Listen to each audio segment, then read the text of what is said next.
आज हालात ऐसे हो गए कि एक फर्द को 4-4, 5-5 नोटिस आ रही है अलग अलग डिपार्टमेंट से, कभी एसआईटी से, कभी छावनी पुलिस स्टेशन से, कभी कैंप पुलिस स्टेशन से फोन आता है, कभी कारपोरेशन से फोन आता है, कभी प्रभाग ऑफिस से फोन आता है। ऐसी इंक्वायरी जिसके कागज भी पूरे मुकम्मल दुरुस्त है, 5-5, 6-6 जगह से इंक्वायरी, फिर उस हिस्से का जो पुलिस स्टेशन है वहां से पुलिस उसके घर आ जाती है। कितने बच्चे हैं उनके पेपर दो, भाई कितने हैं उनके पेपर दो, माँ बाप है तो उनके दो, नहीं है तो डेथ सर्टिफिकेट दो। जहनी तनाव में लोग आ गए हैं, पूरा घर जहनी तनाव में आ गया है। इसका जिम्मेदार कौन है? मेरी पुलिस डिपार्टमेंट से भी ये बोलना है कि आप एसआईटी में एक इंक्वायरी कर रहे हो, आप सारे कागज पत्र जितने आप डॉक्यूमेंट मांगते हो लेकर जाकर वहां से देते हैं। उसके बाद अलग अलग हिस्से से उसी आदमी को, उसी औरत को बार बार पेपर मंगवाना, बार बार उसको जहनी तनाव में रखना, ये मुनासिब बात नहीं है। एसआईटी में सबके पेपर लगभग जमा हो गए। अगर किसी पुलिस स्टेशन को लगता है तो वहां से ले ले। सब कुछ दुरुस्त होने के बाद इस तरह की परेशानी में शहरियान को मुब्तला किया जा रहा है। असेंबली हाउस चल रहा है। कुछ लोग ये समझ रहे थे कि असेंबली में वो नहीं बोलेंगे तो इसका हल नहीं निकलेगा क्या? जब असेंबली या पार्लियामेंट में बोलने वाले लोग जिनको आवाम भेजती है, जब वो वहां अपनी नुमाइंदगी नहीं करते तो फिर आवाम को सड़क पर बैठकर नुमाइंदगी करने का भी हक हासिल है।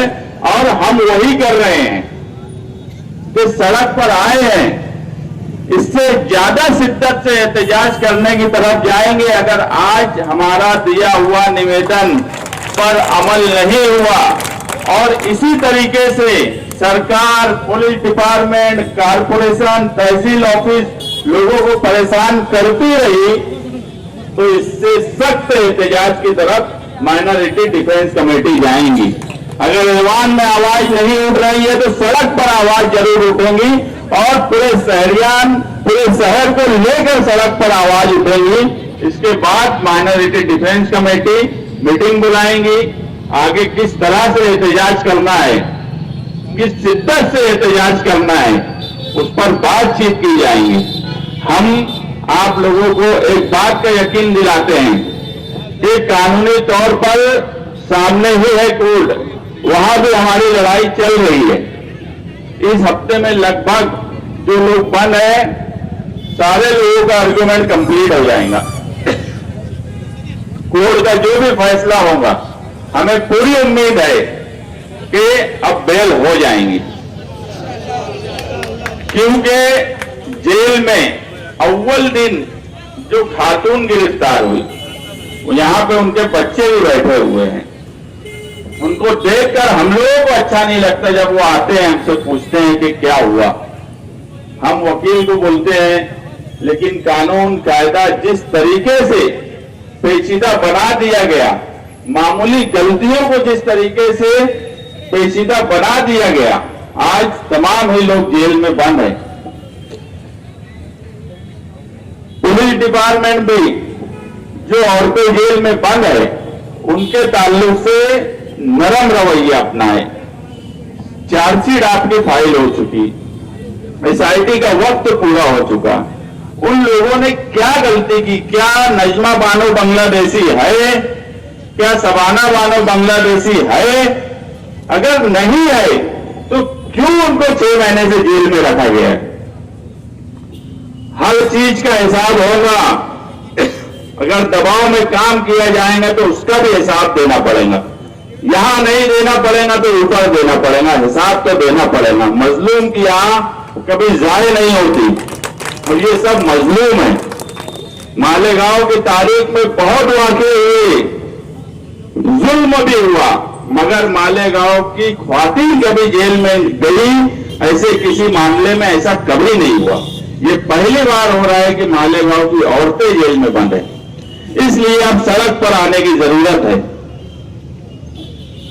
मामूली सी बातें, अभी एक नोटिस किला पुलिस स्टेशन ने एक इंक्वायरी कारपोरेशन को दी कि जिन लोगों ने एप्लीकेशन दिया तहसील ऑफिस में, तो उनके शौहर के नाम से आदेश हुआ, तो जन्म जिस नाम से आदेश हुआ उस नाम पे जन्म दाखिला क्यों नहीं बनाया गया?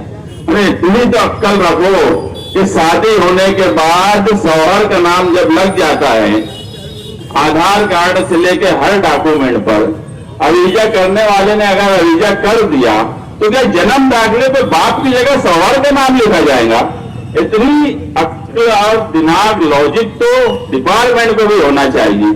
सिर्फ परेशान करना, कोई भी बात कहीं से भी उठाना और उसके अंदर शामिल करना, इंक्वायरी करना, इंक्वायरी पे इंक्वायरी, इंक्वायरी पे इंक्वायरी, इतनी इंक्वायरी अगर किरीट सवैया के नीलम नगर मुलुंड में की जाती तो मैं यकीन से बोलता हूं कोई ना कोई बांग्लादेशी जरूर निकल जाता।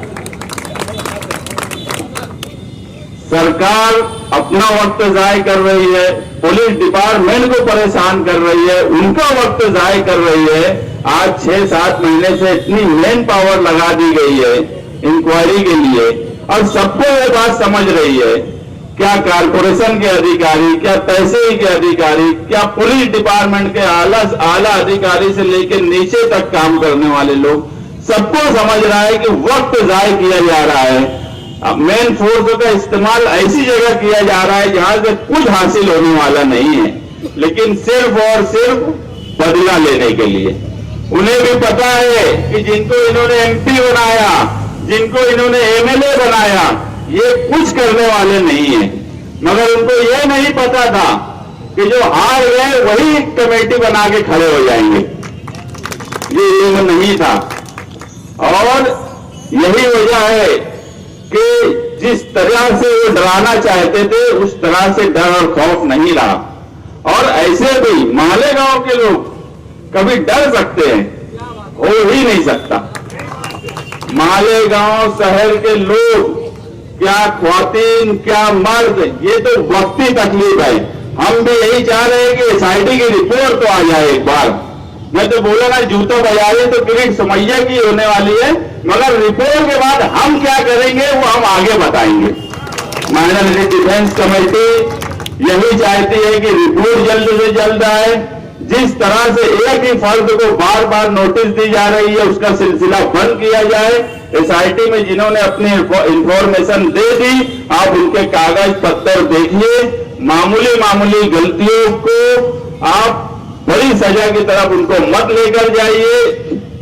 सरकारी वकील अगर स्पेशल आए हैं तो वो सरकारी वकील रहे, सियासी वकील ना बने। उन पर तंबी की जाए। जिन लोगों का जन्म दाखिला रद्द हो गया और उनके एडमिशन के मसले है, उनका जल्द से जल्द जन्म दाखिला बनाया जाए। अभी तक मालेगांव शहर में नया जन्म दाखिला और मुफ्त जन्म दाखिले का प्रोसेस नहीं शुरू किया जा रहा है, जल्द से जल्द शुरू किया जाए। यही सब मेमोरेंडम देने के लिए हम यहां जमा हुए हैं। अभी माइनॉरिटी डिफेंस कमेटी के कन्वीनर आसिफ शेख साहब आपके सामने बात रखेंगे, उसके बाद हम निवेदन देके आगे का क्या ऐलान है वो हम बताएंगे। शुक्रिया।